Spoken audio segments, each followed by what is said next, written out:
Je suis au Chenil des Hautes-Terres à Sainte-Brigitte-de-Laval et on s'apprête à passer toute une belle journée. J'ai de la visite de la Gaspésie. Ma cousine Danielle, je lui fais découvrir mon coin de pays d'adoption, Sainte-Brigitte-de-Laval.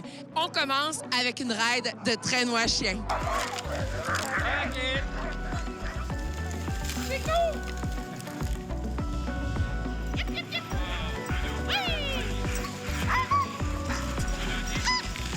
Marc-Antoine Verrette, bonjour. Allô, ça va bien? Ça va très bien, toi? Oui, certainement. Pour les gens qui ne te connaissent pas, tu es directeur du Centre récréo-touristique des Hautes-Terres depuis combien de temps? Depuis mars dernier que je suis rentré en fonction. Donc, moi, mon but ici, c'est de développer des activités de plein air. Donc, c'est depuis l'automne là, que les gens peuvent venir faire du traîneau à chien à Sainte-Brigitte. En fait, on a commencé la construction du projet le 1er octobre. Donc, nous, l'ouverture s'est faite environ dans le temps des fêtes. Puis là, on est à notre premier hiver. On commence tranquillement, puis le monde a bien du plaisir. Coudou, viens-t'en. Bon, il se laisse faire. Quand tu mets un harnais, là, c'est bien important de sortir le poil, sortir le collier. Après ça, ouais, des bisous. Merci, merci. Oui! On passe les deux pattes. Puis là, le chien est prêt. Et quelle est votre clientèle principale? Je vous dirais surtout touristique. C'est beaucoup du monde de l'extérieur qui viennent faire cette activité-là. Mais on souhaite aussi que les Québécois viennent apprendre c'est quoi le vrai traîneau à chien, là. Toi, est-ce que tu as toujours été un amoureux des chiens? Parce que j'imagine que tu es le genre de gars qui a eu des chiens tout plein quand tu étais petit.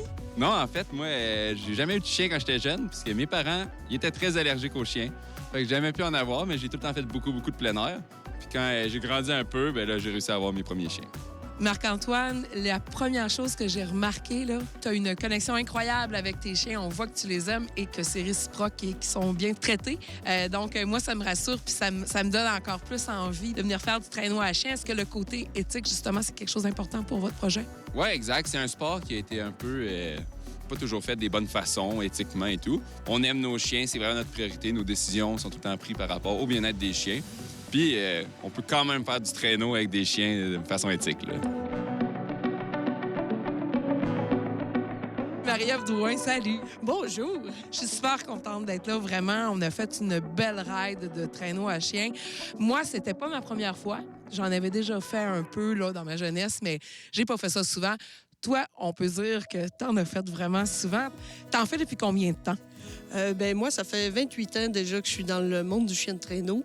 J'ai commencé en 1999 à faire de la course, mais avant ça, je m'amusais avec quelques chiens à la maison en traîneau en arrière, puis on avait bien du plaisir. Mais ma carrière un peu plus professionnelle, à partir de 1999, à aller jusqu'en 2022, que remonte ma dernière course. Puis j'ai décidé de... Quand Marco m'a offert le projet ici, ben là, j'ai dit, bon, c'est le temps d'essayer une nouvelle chose. Le tourisme, c'est tout nouveau pour moi.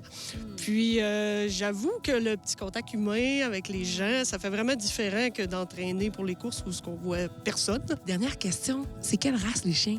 Ce sont des Alaskan Husky, puis c'est des lignées pour courir les plus grosses courses en Alaska. Donc, c'est une lignée de longue distance.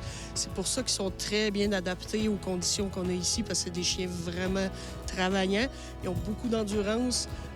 C'est pas des chiens qui se blessent facilement. Fait que tout ça rend notre travail beaucoup plus facile, puis peut nous permettre d'avoir moins de chiens aussi à s'occuper, ce qui est quand même important quand on veut donner des bons soins. On vous remercie énormément, c'était vraiment le fun. Bien, merci beaucoup, au plaisir de vous revoir. On vient de revenir d'une ride de traîneau à chien avec ma cousine Danielle. Danielle, salut! Comment t'as trouvé ça? Ah, super, merveilleux. Tout le monde devrait essayer ça. Est-ce que c'était ta première fois? La première fois, oui.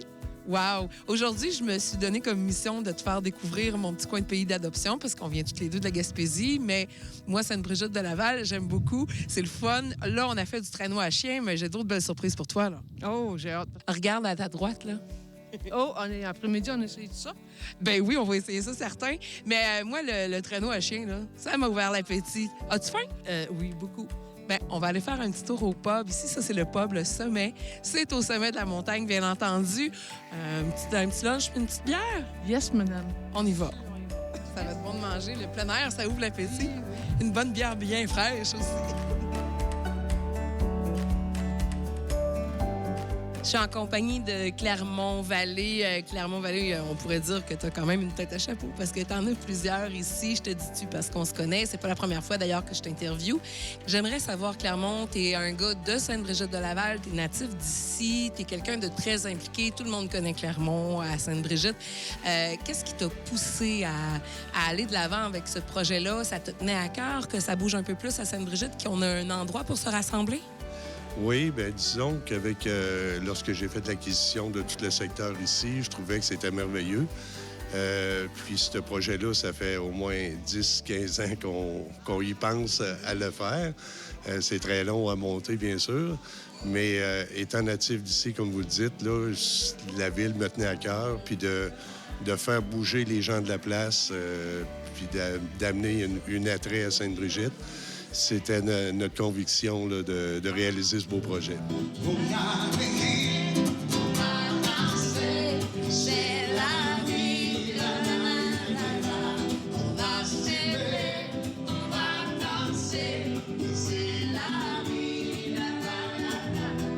Je suis en compagnie de Guillermo Saldana. Guillermo, bonjour. Bonjour Isabelle, comment tu vas? Ça va très bien. Je suis contente d'être ici. Et donc, on est au pub Le Sommet. Et quel est ton rôle, toi, ici, Guillermo? Tu es quand même activement impliqué dans le pub Le Sommet.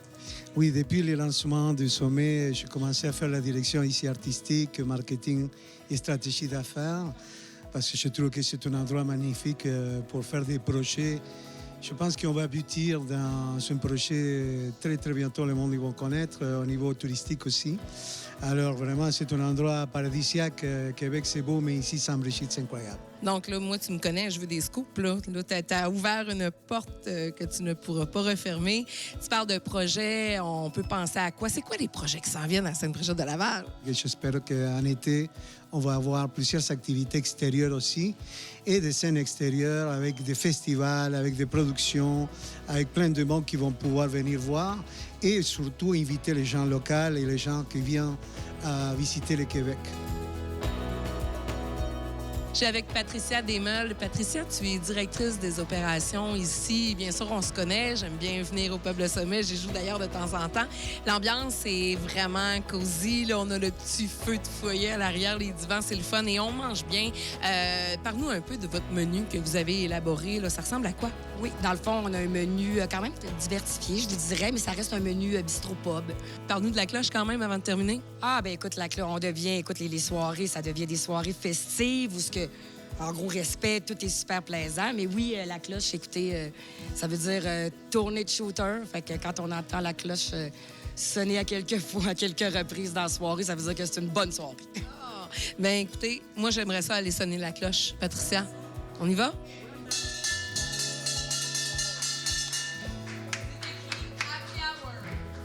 Alors, tout le monde, cheers!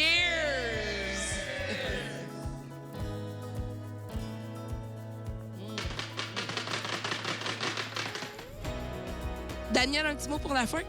Oui, mille merci encore, ma cousine. J'apprécie tellement, c'est tellement beau. Super, merci de m'avoir partagé ça. Puis de me faire partager ton beau coin de pays en principe. Ça m'a fait grandement plaisir. Et moi, je retourne là où tout a commencé, puisque mon premier topo à vie de vue d'ici, c'était ici même, dans les pentes, en glissade. Si vous n'étiez pas là, ben voici un remake, parce que j'y retourne. À tantôt!